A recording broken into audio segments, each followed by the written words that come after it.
Well, hello everybody, and welcome to yet another live stream. Right then, let's get this all up and running. Let's get the right message running across the bottom. Straight away, hello Sadiko. Nice of you to be in the chat as always.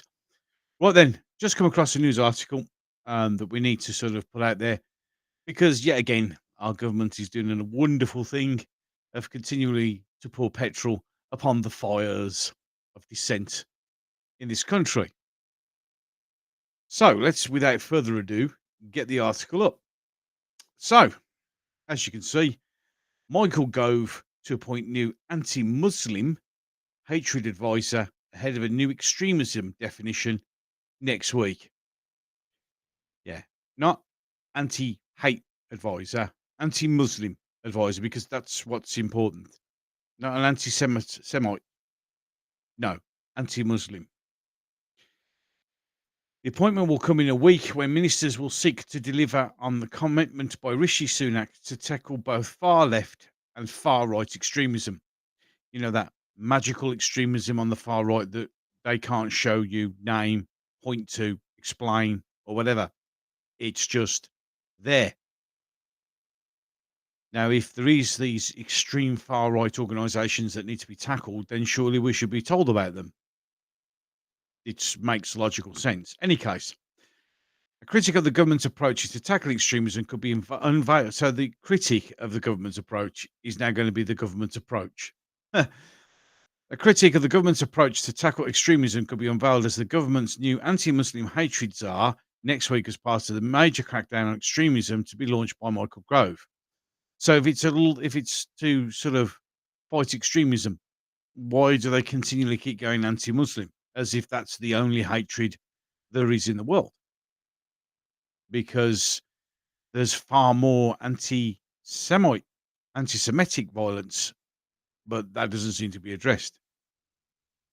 Faiz Mughal, I hope I pronounced that right, the founder of the counter-extremism group Faith Matters and Tell Mama, a national sub-project supporting the victims of Islamophobia. Here we go again. The magic word is out.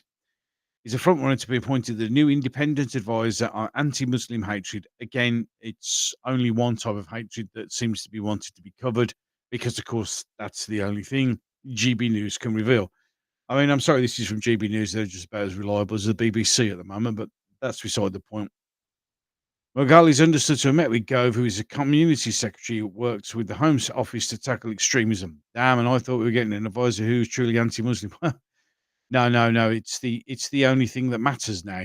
We should all know that, don't we, Sadiko? We should all know by now that there is only one problem.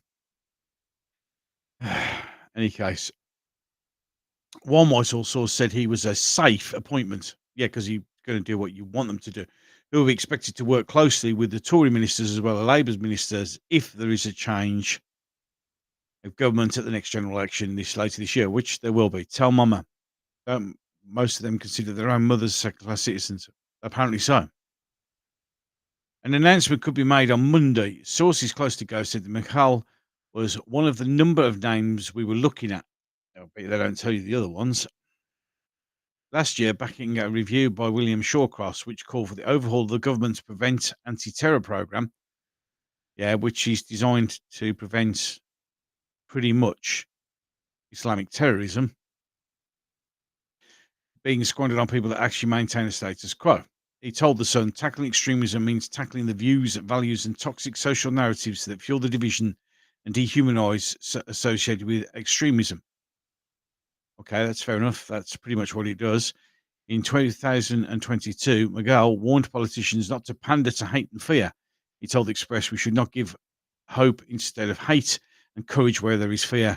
That is all we ask from our politicians, who've awarded themselves £31 million and want to work from home because it's too damn scary now. The appointment will come in the week when ministers seek to deliver on the commitment by Prime Minister, sorry, that's incorrect, dictator, no one voted for him, not even the Conservative membership, remember, to tackle both far left and far right extremism. Now, we all know where the far left is, so why won't you tell us where this far right extremism is?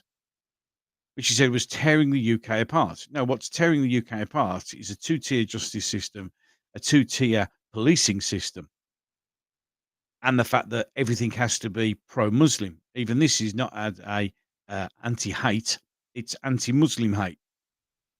And they keep making reference to all these far right organisations, which we can't see because they won't tell us who they are, and they refuse to acknowledge it. GB News understand that Go will unveil the new broader definition of extremism probably on Thursday, which should allow police to take firmer action. But we all know they're not going to do that, don't we? It's no good. I wish Penny Mordaunt had gotten in and said she was never going to go in, mate. Um, They'd already made their mind up that it was going to be Rishi. Unfortunately for them, when that election came along, they all voted Liz Truss. Liz Truss came out with a good idea, which may have actually worked, but they didn't want that, so they sabotaged her, stabbed her in the back, and then got who they wanted in the first place. But this time, not making the stupid mistake of allowing people to vote on it.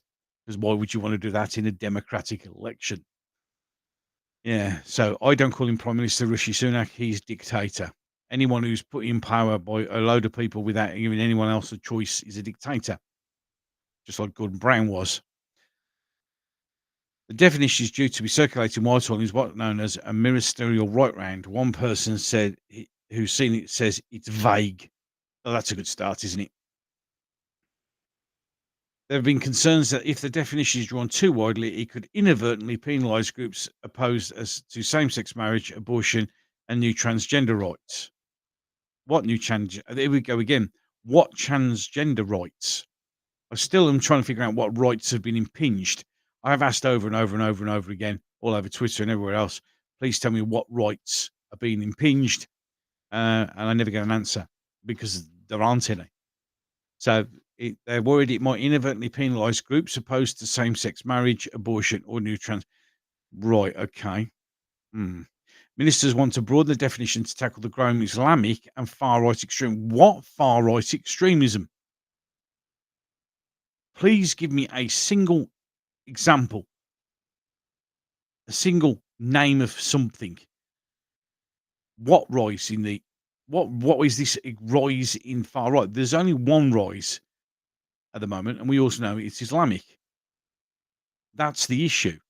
Not far. It's far right. It's always far right. It's always far right. No, it's not. To encompass any groups or individuals that promote the ideology that undermines the rights and freedoms of others. Whoa, that could be anything. So, quick drink. What we want to do now is to bring in a new definition that any group or an individual that promotes an ideology that undermines the rights or freedoms of others. That's not just vague, it's targeted. Because all they have to say is that's an ideology that undermines stuff and they can shut you down. So, surprise, surprise, no surprise for me and for many others that the current situation is going to be used to bring in laws that suppress everybody. That is quite an important little bit here. I'm going to read this little paragraph again because this needs to be listened to and this to sink in, and you need to read between the lines and see where it's going. Ministers want to broaden the definition of tackling growing Islamic and this magical far-right extremism in the UK to encompass any group or individual that promotes an ideology that undermines the rights and freedoms of others, the Times has reported. Now, that is a bit of an interesting one because it didn't actually define what ideology. Does it not? Strange that. Hold on. I can't see the screen. Bring that back. There we go. That's better. So that's a bit worrying. A little bit worrying in the slightest. But in any case, we'll carry on.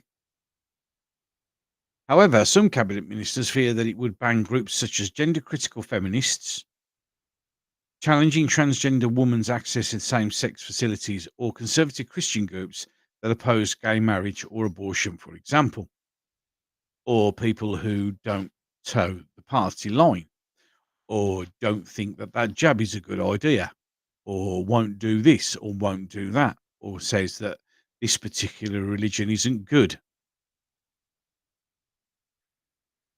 Very one of these it's one of these wonderfully vague things.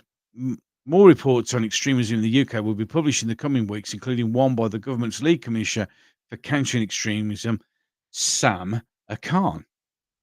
Sorry, Sarah Khan. My apologies. My apologies. The previous independent advisor on Islamophobia, Iman Kwari Hassim,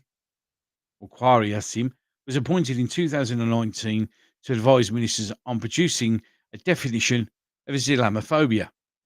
However, it was decided in 2022. A bit late, isn't it? Yes, it is. This work was not to be taken forward. In 2021, an independent report on Islamophobia in the Conservative Party found evidence of anti-Muslim discrimination. Why are we mixing the two together? As I've said before, there is Islamophobia, which is, again, a made-up word just to create the ability for blasphemy rules to be brought back into the back door, and anti-Muslim. They're two separate things. And views expressed by individuals within the party at local level, but there was insufficient evidence to conclude that it was an institutional problem. The Minister for Housing, Communities and Local Government was approached to comment by GB News. Mughal was also approached for a comment, which neither of them have actually come around and said. But what we got now is a new law being brought in. Now, this literally, right from the beginning. Now, this is supposed to be, right from the beginning, the headline. Michael Gove to appoint new anti-Muslim hatred advisor ahead of a new extremism definition next week. It's interesting, isn't it? Now, it should just say a new extremism definition, which I still have called the police cowards to their actions during the recent process and the trigger. Yes, I saw that, PD Rich. And she's right, because they are. Because we have a two-tier policing system. On the video, the stream I did last night, I showed you a video of how they treat the difference between a free plasticine protest and how they treat football fans coming from a football match. We have a two-tier system. It's as simple as that. Absolutely 100% a two-tier system. And there's nothing we can do about it whatsoever.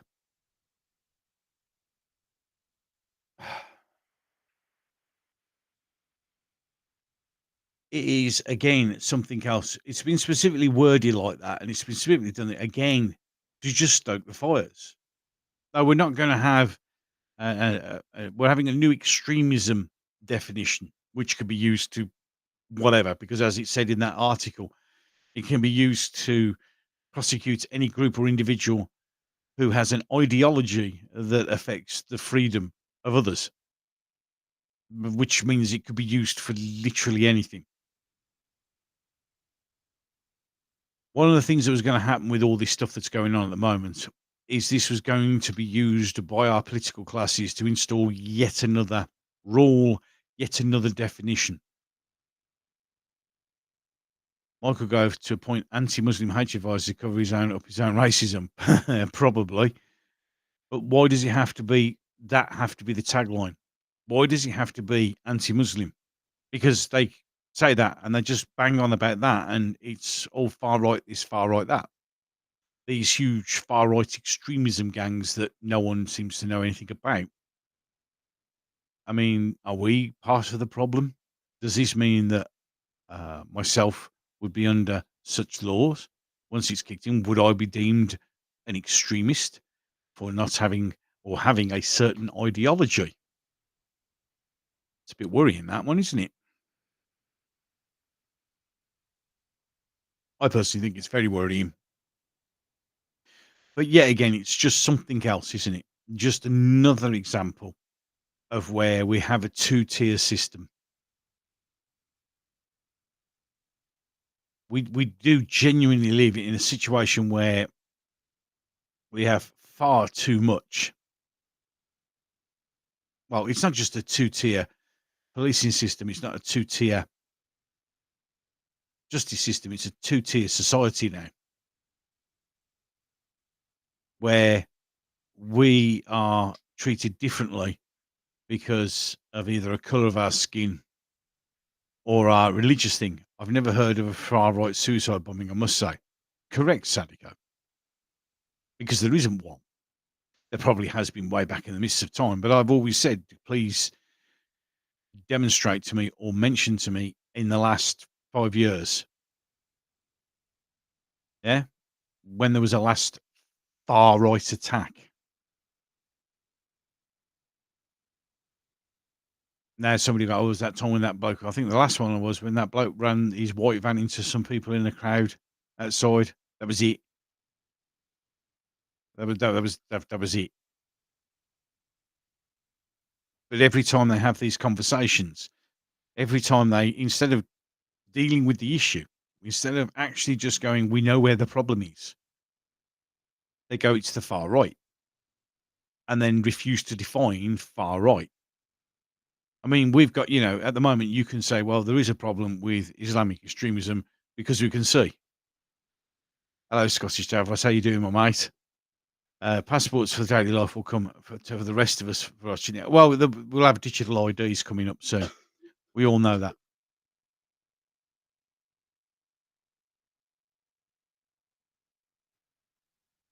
So, both Braverman and Doris said they couldn't change anything because both Sunak and Hunt used it. Yeah, well, of course they did. I mean, Jeremy Hunt with that lovely smug smile on his face. Everybody seems to forget that he's married to a Chinese woman who has a job in the Chinese media organisations. We won't mention that, really, will we? Because that's inconvenient. They're going to let things go the way they are going to go, and it's just not right. So, going to bring this little short one to a thing. I just thought I'd get out there. I just saw it. Thought I got a few minutes to sort of bang out this little bit of thing where we're about to have a new anti-Muslim hatred advisor, apparently, to protect us from all these far right problems. And because that's exactly what it says. So, thanks very much for joining. I've got Rumble back up and running now, which is a good thing. So we can actually start doing some proper stuff and get into this, that, and the other. As always, my streams will be purely random. They will crop up whenever they crop up. Whenever I get 5 minutes, whenever I see something that that needs to be addressed, and if I can get it out straight away, I will. So thank you so much for joining me on this short one. I shall look forward to catching you in the next one, which could be tomorrow. It could be anytime. It really could, because I'm like that. I'm kind of random, as my son slowly coughs to death in the background. Right then, so with that, I shall leave you all. Thanks very much. So until the next one.